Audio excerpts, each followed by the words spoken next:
Hi, my name is Amanda and welcome to The Haunted Lens. Today I'm diving into one of New York City's most haunted spots, the House of Death in Greenwich Village. And let me tell you, it's not called that for nothing. So stick around because things get spooky. But first, let's dive into a little bit of history. It was built in 1856, right around the start of the Civil War. It's linked to some pretty fascinating people as well. James Borman Johnson became known for his significant contributions to New York City development. He was the founder of both the Metropolitan Underground Railroad and the Broadway Underground Railroad. After James passed away, his widow moved their daughters into the house. Now, the Johnsons were marked one of the first residents here, and while their stay there wasn't marked with tragedy, their presence connects the home to the deeper history of Greenwich before its reputation of the House of Death truly took shape. Over the years, the house had its fair share of drama, and from what I read, it was bad luck. So, a famous cyclist named Fred Andrew happened to have an unfortunate accident. It didn't go into too much detail, but it said that he was riding his bike and he hit an 8-year-old boy, and the 8-year-old boy broke his leg, and Fred got arrested for it. But the most famous person that lived in the House of Death was Mark Twain. At the time, Twain was battling bankruptcy and depression. Twain was a skeptic of ghosts till he described seeing a kindling that was next to the fireplace move on its own. He thought that a rat was by it, so he shot at it, and this wood was so big that he went to go look at it to see what was going on, and all he found was blood by the wood and didn't see anything. The wood was so big, he thought it was a rat, but there's no way that the rat could move that by itself. Like, can you imagine that just happening in your living room? Like, you're just chilling and you just see this big piece of wood move? You guys are gonna have to let me know in the comments what you think of that. Twain lived in the home from 1900 to 1901.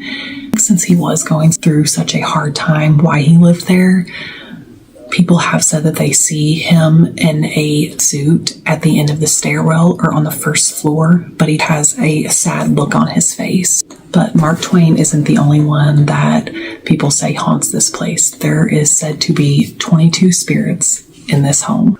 When the house became 10 apartments in 1937, Jane Bryant Bartell, an actress and writer with claimed psychic ability, she lived in the House of Death for 7 years with her husband and experienced some intense paranormal activity. She felt a monstrous shadow looming behind her.